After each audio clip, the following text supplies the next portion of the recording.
Hi everybody and welcome back to my modeling channel. So today we are going to build a Boeing 727-100 at the scale of 144 made by Revell. So let's open the box and see what we have inside.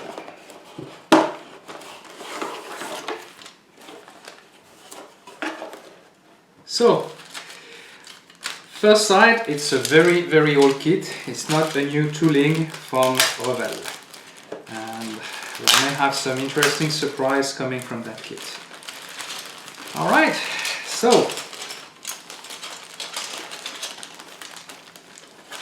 try to get everything out of the box, not losing any part.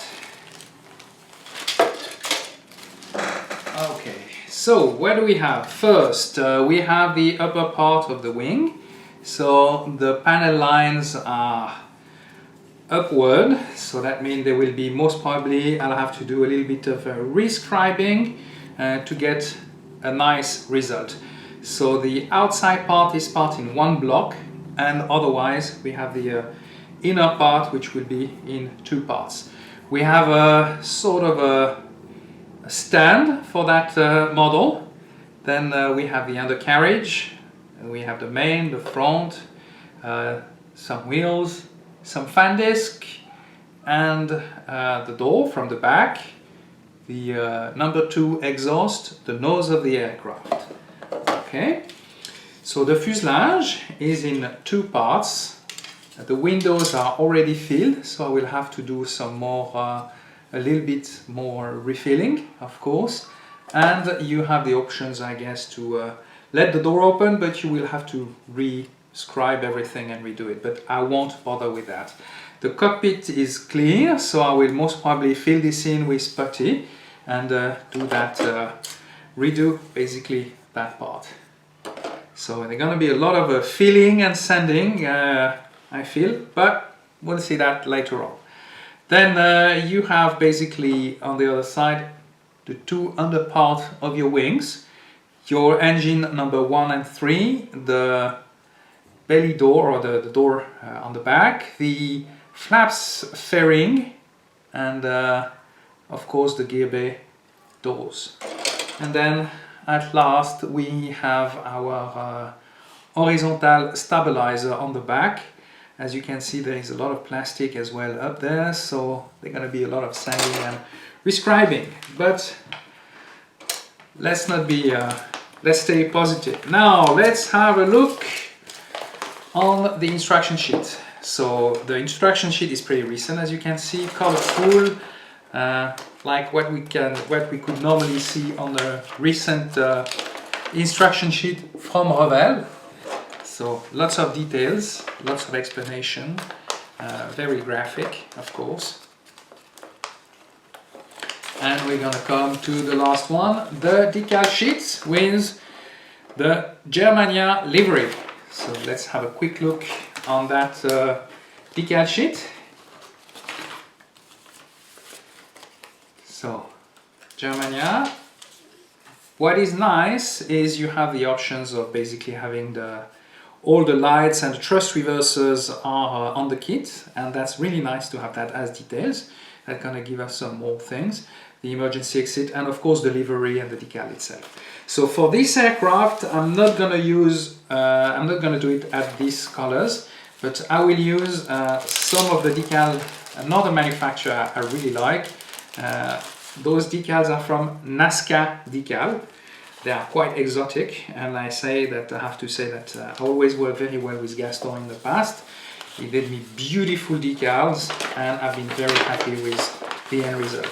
So I will do basically a livery of a company called Transperu.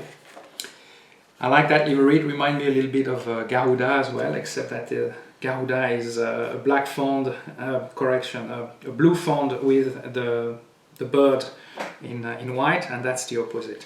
So it's very nice. You have lots of details normally on these decal sheets, as you can see.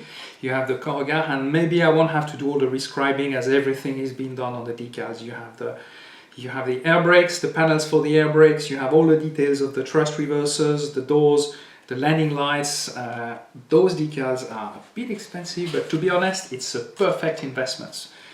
So I would recommend those decals anytime to anybody. So enough of talking, and let's start building this kit and see what result we can get. So let's start getting our parts ready and start assemble the wings. So initially I had to prepare all the parts and glue the wings together. Then gonna come the part of the fuselage, and what I did, I used some plastic card that I glue on the back side of the window on the windscreen to be able to put some putty later on, as I normally put decals on all my windows. Of course, after that I use some modeling paste as a ballast that would allow me having the plane sitting on this nose wheel. After that I had some resin parts for the engine number 2 intake, and that one basically has a bit of a difference. Is the air intake on the 100 is rounded, and on the 200 it's oval, and the shape was not very good on that model particularly. So after finishing preparing the part and cutting all the plastic, you have to do some adjustment, of course, to be able to fit that resin part in the middle. And of course, once I finish that, I start to glue the half fuselage together. Of course, after that I will have to use some super glue to add that air intake of number 2 engines.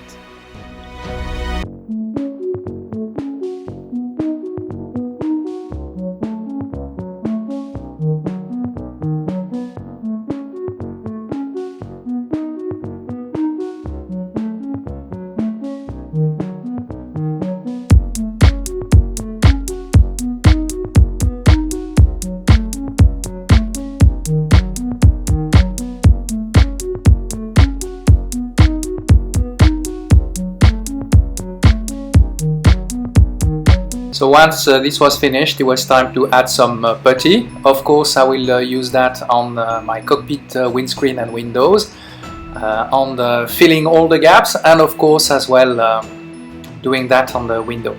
So of course, once it's dry, it's going to take a countless time to get all the adjustment. Now what I will do is I will rescribe all the panel lines.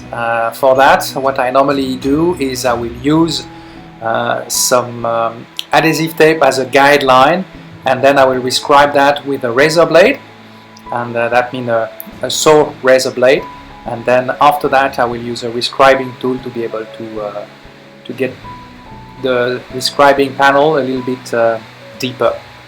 So for that as well I use some shapes, basically some round shapes on the tail. We'll be able to replicate some other rivet and panel lines that I have on that model.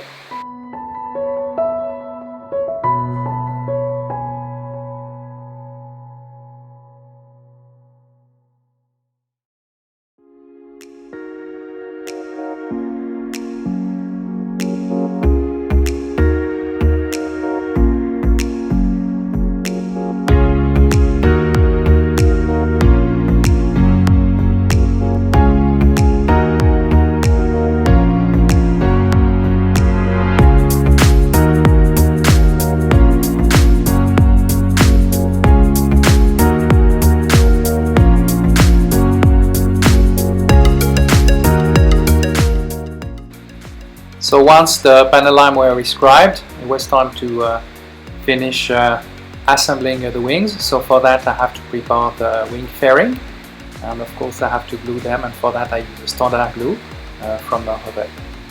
Once this will be completed, it will be time to glue the wings to our main fuselage, and of course there will be furthermore there will be some more adding putty, filling gaps of course, and sanding for a little bit of time.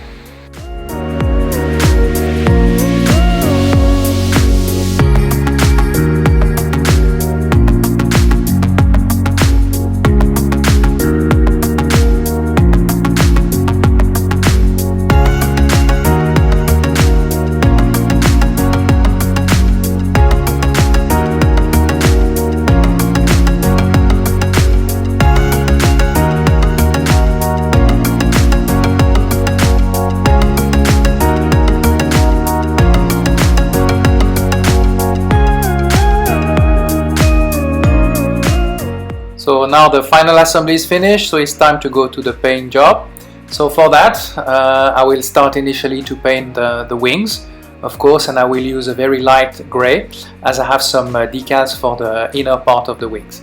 Of course, I'll do the leading edge on the silver color, and I will use a matte black for other parts.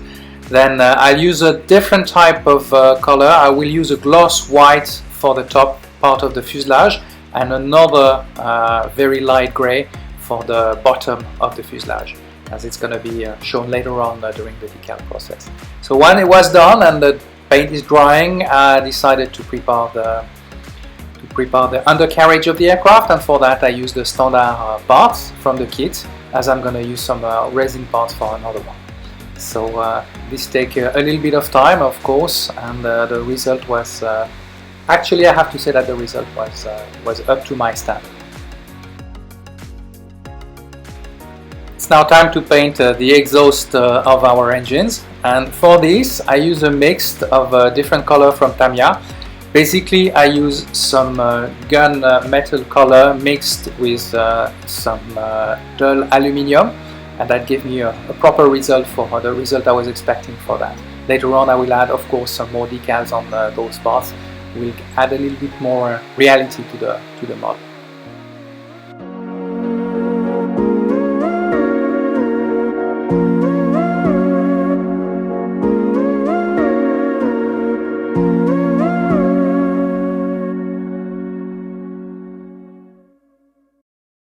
So now we're going to use our decals. For these I use some Nazca decal, and I have to say that Nazca is very good, providing a lot of little decals for the engines and all the structures, the doors, and any access panel on the aircraft. So that gives a lot of more reality to your model, and I kind of like it. Unfortunately, sometimes Nazca has a tendency to put a little bit too much product, or I would say the decal a little bit too thick, and they're a little bit difficult to on some curves, and leave some air bubble inside. So beside that, they are very nice, excellent quality, and they are one of my favorite decal brand at the moment, and I really enjoy working with them beside past decal actually. So I finish all the decals on the one side, and you will see a little bit later on the final result of that beautiful model.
And now you can enjoy the final result of that 727-100 from Revell, made on a scale 144 with the livery of Prospero.